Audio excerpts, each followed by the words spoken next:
Morning students, आज की कक्षा में हम कक्षा 11 के विषय बही खाता तथा लेखा शास्त्र यानी अकाउंटेंसी की दूसरी वीडियो लेकर आए हैं, जिसमें आज महत्वपूर्ण शब्द लेखांकन की शब्दावली।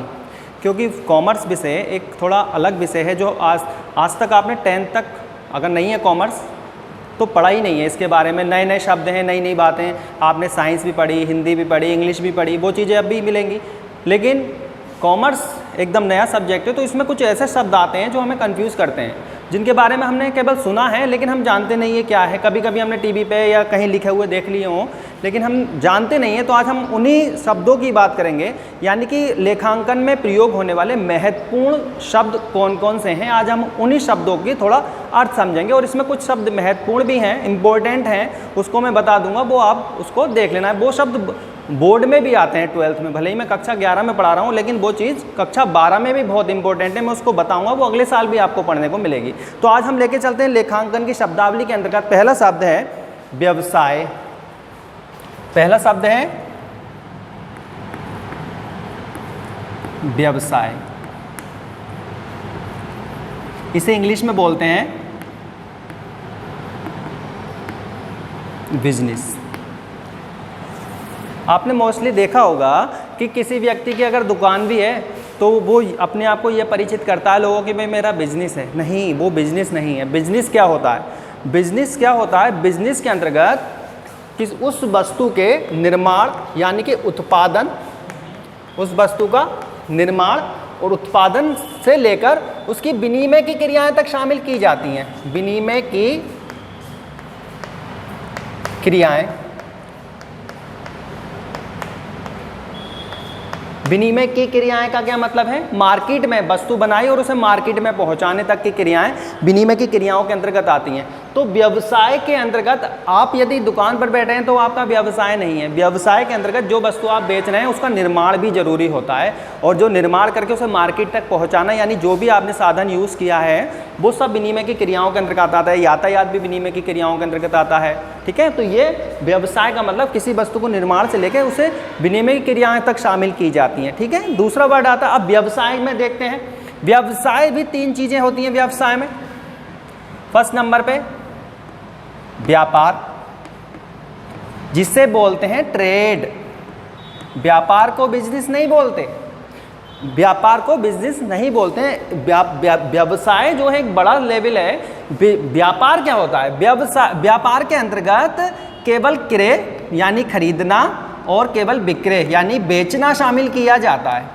लाभ कमाने के उद्देश्य से किसी भी वस्तु का क्रय विक्रय, निरंतर क्रय विक्रय करना व्यापार कहलाता है।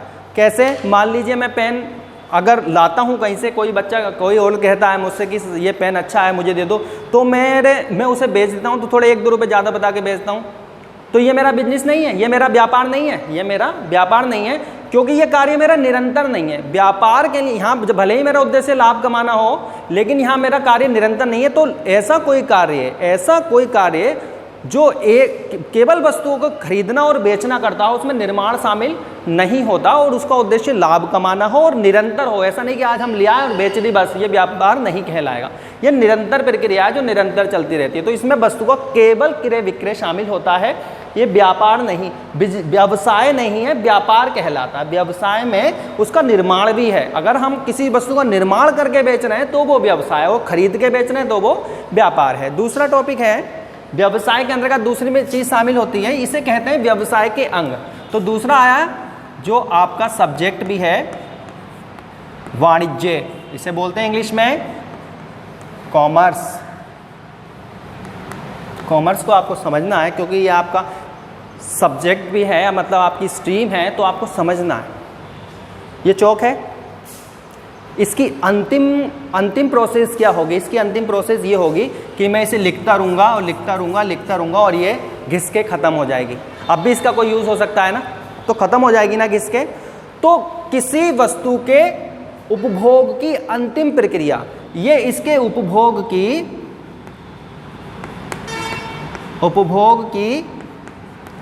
अंतिम प्रक्रिया लिख दो या क्रिया लिख देते हैं, अंतिम प्रक्रिया। ये इसके उपभोग की अंतिम प्रक्रिया है। आज के बाद ये चौक घिस के खत्म हो जाएगी, फिर कभी भविष्य में यूज नहीं हो सकती। उपभोग की अंतिम क्रिया और निर्माण की प्रथम वो क्रिया, जहां निर्माण की प्रथम अवस्था,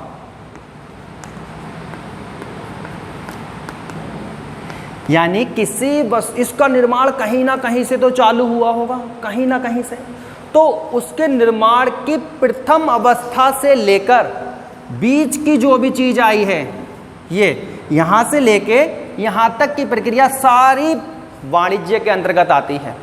यानी इसमें हमें कच्चे माल की प्राप्ति, उसका निर्माण हो गया फैक्ट्री में, फैक्ट्री के बाद यातायात के द्वारा कहीं दूसरे स्थान पर पहुंचाना, बैंक, बीमा, सारी की सारी चीज़ें आजकल ये जो हम देखते हैं मार्केट में, कोई वस्तु हम नहीं बना रहे, कहाँ से आई है, तो वो कहाँ से बनी होगी, और जब उसका अंतिम, अब उसके बाद खत्म, तो वो अंतिम प्रक्रिया, और जहाँ से वो बननी हुई शुरू होगी, तो ऐसे ही नहीं है वहाँ से कोई लाए हो ना, वो आप तक वहाँ तक कैसे पहुँची, वो आपको वाणिज्य के द्वारा, वाणिज्य की क्रियाओं के द्वारा मिली है। यानी कोई पूछे वाणिज्य क्या होता है, निर्माण की प्रथम अवस्था से लेके उपभोग की अंतिम प्रक्रिया के बीच की सारी अवस्थाएं वाणिज्य कहलाती हैं। ठीक है। नंबर 3, इसी में व्यवसाय के अंग 3 होते हैं, ये प्रश्न भी आपका बनता है। तीसरा है उद्योग। उद्योग, इंडस्ट्री।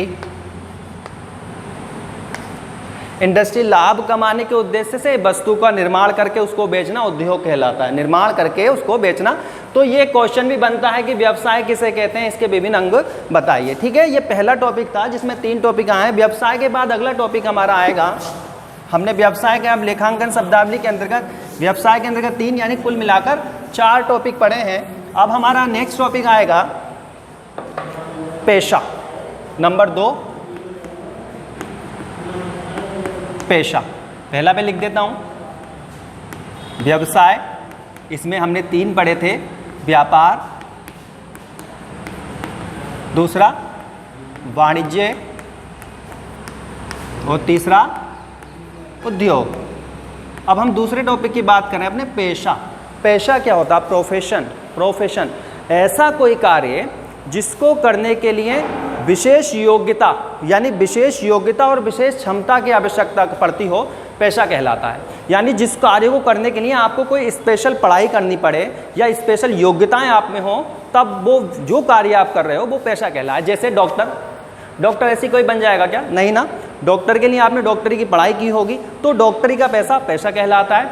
वकील, वकील करने के लिए LLB वगैरह ये करने पड़ते हैं, तो वकील भी ऐसे नहीं बनते, उसकी पढ़ाई करनी पड़ती है। इंजीनियर, इंजीनियरिंग की पढ़ाई करनी पड़ती है। तो ये सारे के सारे क्या हैं? पेशे हैं। इसके लिए विशेष ज्ञान एवं प्रशिक्षण की आवश्यकता पड़ रही है, तो वो ये पेशे कहलाते हैं। ठीक है। तीसरा टॉपिक है पूंजी। ये आपको बहुत अच्छी तरह समझना है, आगे एंट्रीज में भी आएगा तो मैं आपको बताऊंगा और डीपली। पूंजी क्या होता है? मान लीजिए ये आज व्यापारी ने कोई एक फर्म लगाई, कोई व्यवसाय चालू किया। अब इस व्यवसाय को चालू करने के लिए किस चीज़ की जब आवश्यकता पड़ेगी बताइए? पैसा, रुपया। कहाँ से आएगा? तो व्यक्ति जब व्यापार करना चालू करता है तो उसके पास, ऐसा तो नहीं उसके पास पैसा नहीं है, उसके पास कुछ ना कुछ तो धन होगा। तो खुद मालिक द्वारा अपने व्यवसाय में अपना धन लगाया जाता है, तो वो पूंजी कहलाता है। मालिक द्वारा अपने व्यवसाय में अपना धन लगाया जाता है, जो उसके घर पर है, वो पूंजी कहलाता है। व्यवसाय के लिए पूंजी बन जाता है, जरूरी नहीं कैश में लगाया जाए। कभी कभी हम दुकान चालू करते हैं तो हमें यदि कुछ संपत्ति की जरूरत पड़ती है तो हम देखते हैं अरे वो तो घर पड़ी है, घर से उठा ले। हम खरीदते नहीं हैं, घर की चीज़ें भी हम बिजनेस में लगा देते हैं। तो जरूरी नहीं कि केवल रुपए ही लगाए जाएं व्यवसाय में, यानी पूंजी के रूप में केवल नकद रुपयों को ही शामिल नहीं किया जाता। व्यवसाय को चालू करने के लिए मशीन, संपत्ति जो भी व्यापारी लगा रहा है वो सब पूंजी के अंतर्गत आती हैं। यानी व्यापार में लगाया गया व्यापारी का धन पूंजी कहलाता है। ठीक है, इसे इंग्लिश में कैपिटल बोलते हैं। अगला है ऋण, इसे बोलते हैं लोन। इन दोनों चीज़ों से व्यापार आरंभ होता है। पूंजी मैंने अभी बताया। ऋण क्या है? व्यापार में दो तरीके से धन लगा होता है। एक तो खुद मालिक के पास जो उसका अपना धन है वो लगाता है तो पूंजी बन जाता है, और इसके अलावा उस व्यापार में लगाने के लिए वो दूसरे लोगों से यानी बाहरी व्यक्तियों से, बाहरी व्यक्ति, व्यापारी तो आंतरिक व्यक्ति हो गया ना, वो उसके व्यापार है तो वो आंतरिक हो गया, बाहरी व्यक्तियों से जो भी धन लेकर आएगा, चाहे वो बैंक से लाए या अदर पर्सन से लाए, तो वो धन ऋण कहलाता है, वो धन ऋण कहलाता है। एक बात, ये पूंजी और ऋण व्यापार के लिए लगाए गए हैं, तो ये व्यापार के लिए एक तरह का दायित्व है, दायित्व भी आएगा तो मैं अभी और बताऊंगा। अगला टॉपिक हमारा है आहरण। आहरण इसे इंग्लिश में बोलते हैं ड्राइंग्स, जो चित्रकला को बोलते हैं वो इसको बोलते हैं आहरण। इसे दूसरा नाम निजी व्यय भी है, निजी व्यय, यानी कि यदि व्यापारी व्यापार में लगाए गए धन में से कुछ धन या कुछ संपत्ति अपने घर के प्रयोग के लिए ले लेता है, यानी वो घर के प्रयोग के लिए ले गया, तो वो जितना धन ले गया या जितनी संपत्ति वो ले गया वो आहरण कहलाता है। जैसे मान लीजिए आप दुकान पर बैठे हैं, आपके पापा दुकान पर बैठे हैं, कोई चीज़ बिकने आती है और आप जिद करते हैं कि मुझे ये चाहिए, तो पापा जो गले में से पैसे निकाल के देते हैं वो बिजनेस का पैसा है उस समय, तो वो धन कहाँ चला गया? वो व्यापार में तो नहीं लगा, पर्सनल यूज़ के लिए जो आ गया, यानी पर्सनल यूज़ के लिए व्यापार में जो धन निकाला जाता है, निजी व्यय के लिए जो निकाला जाता है, वो धन आहरण कहलाता है। जरूरी नहीं धन हो, कोई संपत्ति भी आहरण का की जा सकती है। दूसरी अगला नेक्स्ट है माल। इसे इंग्लिश में बोलते हैं गुड होता है, अच्छा, एस और लगा देते हैं गुड्स। अब ये अच्छा नहीं रह गया, अब ये बन गया माल, गुड्स यानी माल। व्यापारी जिस वस्तु का में व्यापार करता है, व्यापारी जिस वस्तु में व्यापार करता है वो उस व्यापार का माल यानी गुड्स कहलाता है। ठीक है, जिस वस्तु में भी, अगर कपड़े का व्यापारी है तो कपड़े को बेच रहा है तो माल क्या कहलाएगा? वो कपड़ा। फर्नीचर का व्यापारी है तो माल क्या कहलाएगा? फर्नीचर। अलग अलग कैटेगरी के व्यापारी के हिसाब से ये माल की परिभाषा बदलती रहती है, यानी जिस वस्तु का क्रय विक्रय किया जा रहा है वो माल कहलाता है, इसको तो गुड्स बोलते हैं। ठीक है, आगे है इंपॉर्टेंट टॉपिक, ये आ भी जाता है छूट। इसको बोलते हैं इंग्लिश में डिस्काउंट। अपहार भी हिंदी में बोलते हैं, हिंदी में भी इसके कई नाम है। डिस्काउंट, छूट तो आप जानते ही हो ना, कोई रुपए पैसे को कोई थोड़ी कमी कर दे तो छूट कहते हैं। ठीक है, डिस्काउंट। क्या फीस जमा कराने होते हैं तो आप थोड़ी फीस माफ़ कर दो तो क्या हो गई? वो छूट हो गई। डिस्काउंट, आप रुपए कहीं बाजार से कोई चीज़ लेने जाते हो, भैया थोड़ी छूट कर दो, यानी पैसे कम करना, नॉर्मल शब्दों में छूट है। ठीक है, किसी भी वस्तु का उस पैसा कम कर देना जो उसने बताया है तो वो छूट कहलाती है। अब इसमें इम्पोर्टेंट क्या है? इसमें इम्पोर्टेंट है इसके प्रकार। छूट दो प्रकार की होती है, वेरी इंपॉर्टेंट टॉपिक है। व्यापारिक छूट और दूसरी नकद छूट। व्यापारिक छूट और नकद छूट। व्यापारिक छूट और नकद छूट क्या होती है? व्यापारिक छूट और नकद छूट, अभी हम बात कर रहे थे छूट की है, तो व्यापारिक छूट और नकद छूट की बात मैं कर रहा था। व्यापारिक और छूट, इसमें दोनों में अंतर बहुत इंपॉर्टेंट है, आता है बहुत, तो मैं अभी बात कर रहा था व्यापारिक छूट की। व्यापारिक छूट क्या होती है? व्यापारी द्वारा व्यापारियों को दी गई छूट व्यापारिक छूट कहलाती है। कैसे? जैसे मेरे पास एक एग्जाम्पल है, ये कक्षा 12 की बैंकिंग की बुक है, इसका प्राइस 210 रुपये लिखा है, तो बुक सेलर ने आपको 210 की नहीं दी होगी, बुक सेलर ने आपको 210 की नहीं दी होगी, वो 10% वगैरह लेस करके देते हैं। तो 10% 210 की भाई क्यों कम कर रहा है? वो इसलिए कम कर रहा है कि उसे उस उत्पादक से कुछ ज़्यादा प्रतिशत मिला होगा, यानी कि कुछ ज़्यादा प्रतिशत मान लेते हैं उसने, जब बुक सेलर ने वहाँ से बुक खरीद के लाया तो हो सकता है 25% मिला हो, तो उस 25% में 10% वो आपको दे रहा है ना? ठीक है, तो ये क्या है? व्यापारी द्वारा ये जो 25% है, यानी जो भाव उसने बिल तो इतना बनाया होगा, नीचे लिख दिया होगा ये इतना छूट आपको दी जा रही है, व्यापारियों द्वारा व्यापारियों को दी गई छूट व्यापारिक छूट कहलाती है। व्यापारिक छूट का उद्देश्य क्या होता है? व्यापारिक छूट का उद्देश्य होता है बिक्री बढ़ाना।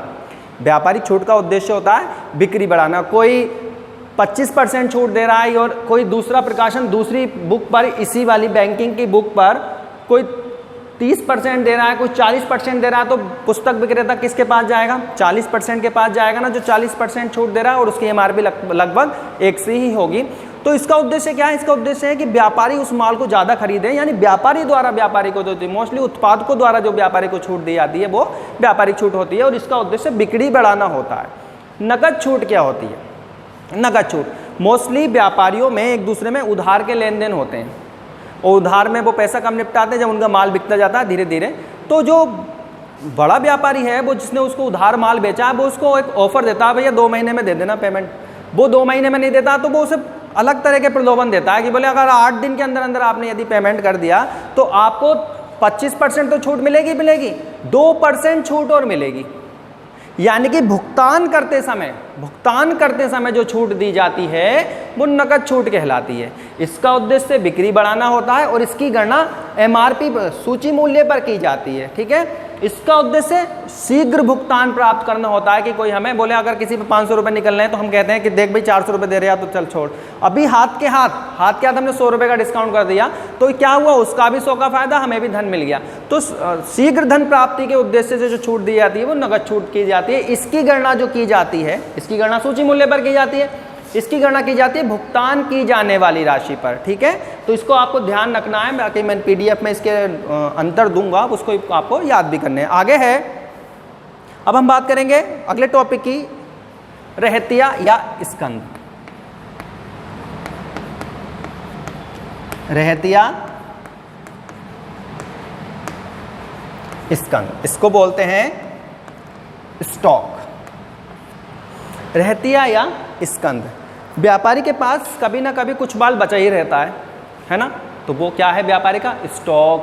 कहता नहीं है व्यापारी देखिए स्टॉक में पड़ा है क्या, यानी व्यापारी के पास जो माल बिकने से रह गया है वो क्या है? स्टॉक या स्कंद। इसे इंग्लिश में स्टॉक बोलते हैं, इसे हिंदी में रहतिया या स्कंद भी बोलते हैं। ठीक है, यानी जो माल बिका नहीं है, अभी पड़ा है, वो क्या है आपका?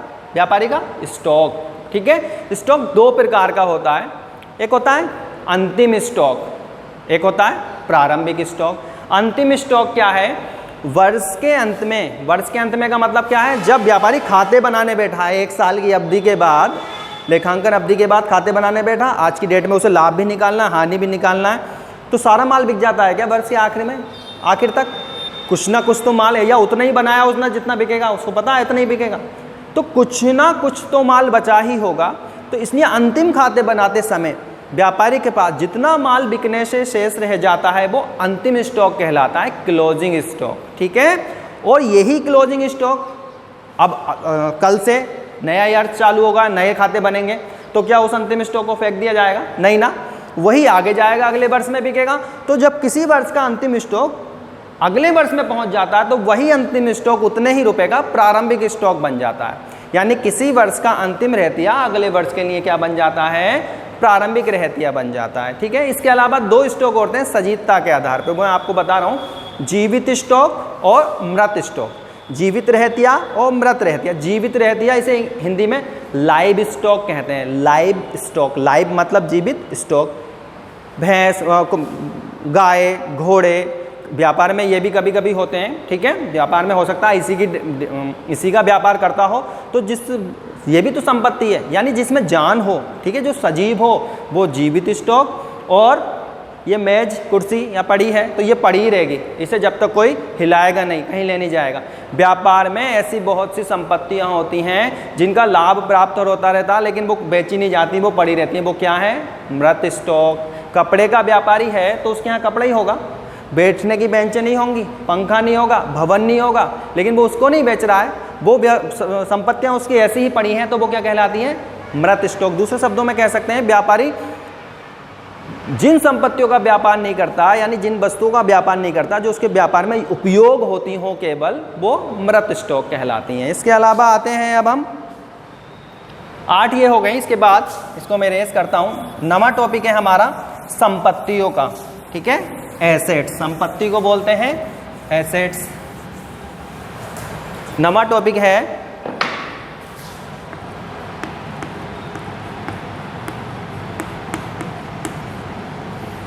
संपत्ति, से पावना भी बोलते हैं इंग्लिश में एसेट्स। संपत्तियाँ। संपत्तियाँ क्या होती हैं? जिनसे व्यापार में लाभ कमाया जाता हो, ठीक है, जो यूज़ हो रही हैं व्यापार में, जिनको बेचकर पैसा प्राप्त किया जा सकता हो, वो संपत्तियाँ कहलाती हैं। ठीक है, ये दो तरह की होती हैं, स्थायी संपत्तियाँ और चल संपत्तियाँ। स्थायी संपत्तियाँ और चल संपत्तियाँ। अब स्थायी संपत्तियाँ दो तरह की होती हैं, टेंजेबल और इनटेंजेबल। टेंजेबल क्या होती हैं? टेंजेबल यानी दृश्य संपत्तियाँ, जिन्हें आँखों से देख सकें, छू सकें, महसूस कर सकें, है ना, वो होती है टेंजिबल एसेट्स, दृश्य संपत्तियाँ। स्थायी संपत्तियों में ही आता है ये। दूसरा है इंटेंजिबल। दृश्य संपत्ति क्या है?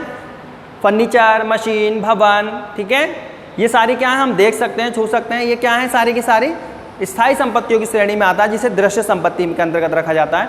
एक होता है अदृश्य संपत्तियाँ, इंटेंजिबल एसेट्स। इंटेंजिबल एसेट्स वो होती हैं जिन्हें हम आंखों से देख नहीं सकते, छू नहीं सकते, लेकिन उसका लाभ भी व्यापार को मिलता है, अदृश्य संपत्तियाँ कहलाती हैं। ये भी स्थायी संपत्ति की श्रेणी में आती है। इसमें एक महत्वपूर्ण संपत्ति है ख्याति, गुडविल, यानी कि व्यापारी का जब नाम बिकने लगता है, जब वो एक ब्रांड बन जाता है, वो बिकने लगता है, नाम से उसका व्यापार चलता है, तो वो पैसा क्या कमा रहा है? अपने नाम से। यानी व्यापारी जब अपने नाम से पैसा कमाने लगता है तो उसकी लाभ कमाने की क्षमता बढ़ जाती है। और वो क्यों बढ़ती है? ख्याति के कारण। तो वो भी उसको संपत्ति मानता है। दूसरी है चल संपत्ति।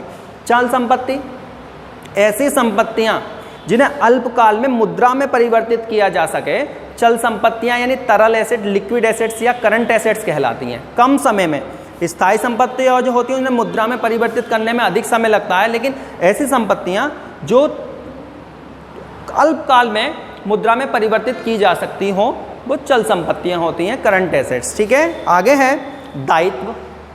संपत्ति की बात कर रहे हैं तो बात करेंगे आप दायित्वों की। दायित्व का मतलब अपने शब्दों में हम लगाते हैं तुम लोगों के लिए, कर्जा। कर्जा जो हमारे ऊपर बोझ है, जो हमने किसी से लोन ले रखा है, जो हमें निपटाना है भविष्य में, वो हमारे क्या है? दायित्व। व्यापार के अंदर भी व्यापारी स्वयं अपना सब पैसा नहीं लगाता, वो दूसरों से भी लेता है। तो वो जिन से पैसा उसने उधार ले रखा है जो उसे भविष्य में निपटाना है, वो उसका क्या है? दायित्व कहलाता है। ठीक है, वो उसका दायित्व कहलाता है। ये भी तीन प्रकार का होता है। जैसे संपत्तियां होती हैं स्थायी, यानी कि ऐसे दायित्व जिनका भुगतान दीर्घकाल में करना हो। स्थायी के बाद चालू दायित्व, स्थायी चालू दायित्व। चालू दायित्व वो जिनका भुगतान अल्प समय में ही करना हो, ठीक है, 12 माह के अंदर अंदर। और एक दायित्व और वेरी इंपॉर्टेंट, ये अलग से आता है, क्वेश्चन आता है बोर्ड में, बहुत इंपॉर्टेंट, संभाव्य दायित्व क्या होता है? संभाव्य दायित्व इसे कहते हैं कंटिंजेंट लायबिलिटी। संभाव्य यहाँ पे एक शब्द समझ में आ रहा है, संभावना। संभावना मतलब किसी का होना या ना होना। कुछ दायित्व ऐसे होते हैं जो भविष्य की परिस्थितियों पर निर्भर करते हैं, यानी हमें पता ही नहीं देना है, नहीं देना है। ऐसे दायित्व जो भविष्य में निर्भर करते हों, भविष्य में डिसाइड होंगे कि इनका भुगतान करना है या ना ही करना है, संभाव्य दायित्व कहलाते हैं। कैसे? मान लो हमारा किसी से विवाद चल रहा है, उसमें विवाद लेन देन का है, लेन देन का विवाद है, उसने भी मुकदमा हम पे कर रखा, हमने भी मुकदमा कर रखा है। यदि ये एक कैसा दायित्व है, इसकी संभावना पता नहीं, यदि अगर हम मुकदमा हार गए तो हमें भुगतान करना पड़ेगा, और जीत गए तो पैसे मिल जाएंगे। यानी इस भविष्य में संपत्ति भी बन सकता है और दायित्व भी बन सकता है, लेकिन इसकी संभावना कहाँ है? भविष्य में है। यानी ऐसा दायित्व जिसका भुगतान भविष्य की परिस्थितियों पर निर्भर करता हो, संभाव्य दायित्व कहलाता है। पता नहीं पैसे दिए जाएंगे नहीं दिए जाएंगे। ठीक है, ये वेरी इंपॉर्टेंट है। आगे आता है, ये भी इंपॉर्टेंट टॉपिक है,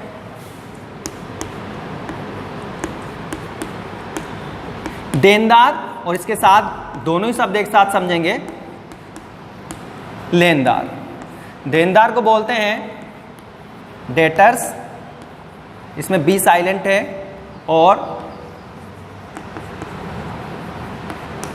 क्रेडिटर्स। देनदार व्यापार में ऐसे व्यक्ति जिनसे भविष्य में लेना है, भविष्य में लेना है, नाम का उल्टा है, देनदार है तो लेना है और लेनदार है तो देना है। ऐसे व्यक्ति भविष्य में व्यापार के अंतर्गत होते हैं जो जिनको भविष्य में व्यापार को लेना है कि लाओ भैया हमारा पैसा दो, तो वो क्या कहलाते हैं? देनदार। और लेनदार जिन्हें भविष्य में देना है वो होते हैं लेनदार। मोस्टली इन्हें अगर हम समझा जाए, जिन व्यक्तियों को उधार माल बेचा है, उधार माल का हमने बेचा है, और या जिनसे हमने उधार माल खरीदा है। अगर हमने किसी व्यक्ति को उधार माल बेचा है तो उससे पैसे भी लेने हैं तो वो व्यक्ति हमारा देनदार कहलाएगा, और यदि किसी व्यक्ति से हमने उधार माल खरीदा है तो उसे पैसे देने हैं, वो हमारा लेनदार कहलाएगा। ठीक है, तो देनदार और लेनदार क्रय विक्रय से संबंधित होते हैं। ठीक है, इसमें ये संपत्ति है क्योंकि इससे पैसे मिलने हैं, ये दायित्व क्योंकि इससे पैसे देने हैं। आगे हैं, एक इम्पोर्टेंट टॉपिक मैं आपको समझा रहा हूँ बहुत ज़्यादा, वैसे तो बहुत बड़ा है। खर्चों के अंतर्गत एक टॉपिक आता है, चलो खर्चों की ही बात करते हैं सब। खर्चे भी यहाँ पे 3 प्रकार के बताए गए। खर्चा क्या, जो व्यवसाय को चलाने के लिए, व्यवसाय को चलाने के लिए जो खर्च पैसा जाता है हमारे पास से, वो खर्चा कहलाता है। ऐसा कोई हम पैसे नहीं लगाएं और व्यवसाय चलता रहे, खर्चा होगा नहीं होगा। तो जो भी हम व्यवसाय को चलाने के लिए हम दे रहे हैं रुपया, वो हमारा खर्च के अंतर्गत आता है। ये खर्च कहलाता है। चलो आयगत लिख लेते हैं।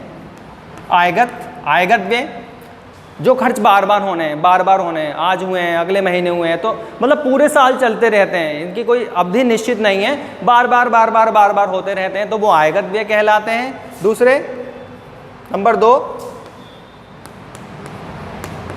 पूंजीगत, आयगत व्यय और पूंजीगत व्यय। पूंजीगत व्यय ऐसे व्यय है, पूंजीगत व्यय का मतलब क्या है, पूंजीगत व्यय मतलब ऐसे व्यय जो बार बार नहीं होते, आज हो गए तो कई सालों में होंगे, यानी इनकी अवधि बार बार नहीं आती, कई सालों में याद आती है, तो ये पूंजीगत व्यय कहलाते हैं। कुछ खर्चे ऐसे होते हैं हर साल देने, हर बार देने, हर महीने देने, कुछ खर्चे होते हैं एक बार दे दो कई साल तक चलते हैं, तो वो पूंजीगत। इसके अलावा तीसरा, इसी वजह से मैंने ये टॉपिक पकड़ा था, स्थगित। ये बहुत इंपॉर्टेंट है, स्थगित आयगत व्यय। ऐसे खर्चे जिनका भुगतान तो अभी कर दिया, लेकिन उसका लाभ हमें इस वर्ष भी मिला, अगले वर्ष में मिला, और अगले वर्ष में मिला, कई सारे वर्षों तक उसका लाभ मिलता रहे, स्थगित आयगत व्यय कहलाते हैं। ठीक है, यानी अगर हम किसी को अपना विज्ञापन करने के लिए या तो हर महीने पैसे दो या हर बार पैसे दो, लेकिन जब हमें पता है हमें विज्ञापन करना ही है, तो हम उसे 5 साल का कॉन्ट्रैक्ट कर लेते हैं और इकट्ठा पैसा दे देते हैं कि ले भैया तू 5 साल तक हमारा विज्ञापन कर। तो हम ना, खर्चा तो एक बार हुआ, लेकिन इसकी उपयोगिता कितनी हुई, 5 वर्ष। 5 वर्ष तक हमें इसका लाभ मिलता रहेगा, और 1 साल में ख़त्म, 2 साल में ख़त्म, 3 साल में ख़त्म, 4 साल में ख़त्म, 5वें वर्ष में जाके ये पूरा खत्म हो जाएगा। तो ऐसे वे जो भुगतान तो वर्तमान समय में किए जाते हैं, लेकिन जिनकी उपयोगिता आने वाले वर्षों तक मिलती रहती है, स्थगित आयगत व्यय कहलाते हैं। ठीक है, इसके अलावा प्राप्तियों की बात और कर लेते हैं, फिर मेरा टॉपिक खत्म हो जाएगा। अभी हमने बात करी थी खर्चों की, अब हम बात कर लेंगे प्राप्तियों की, क्योंकि प्राप्तियां भी इसी पे डिपेंड हैं। आयगत प्राप्ति, जिस तरह आयगत बार बार होता है, ऐसी प्राप्तियां जो हमें बार बार मिलती हैं, जैसे बिक्री वगैरह, वो भी आयगत प्राप्ति है क्योंकि वो हमें बार बार मिलती रहती है। दूसरी पूंजीगत, ऐसी प्राप्तियां जो कभी कभी मिलती हो, दीर्घ काल में मिलती हों। ठीक है, तो यह प्राप्तियां 2 प्रकार की होती हैं, आयगत प्राप्ति और पूंजीगत प्राप्ति। जो आज का मेरा टॉपिक था लेखांकन की शब्दावली, इसमें मैंने महत्वपूर्ण शब्दों को समझाया है। ठीक है, इनको समझना है, खूब देखना है, उसके बाद इसकी तैयारी करनी है, क्योंकि ये आगे चल के हमारे अकाउंट्स में यूज होंगे। आज के लिए इतना ही, धन्यवाद।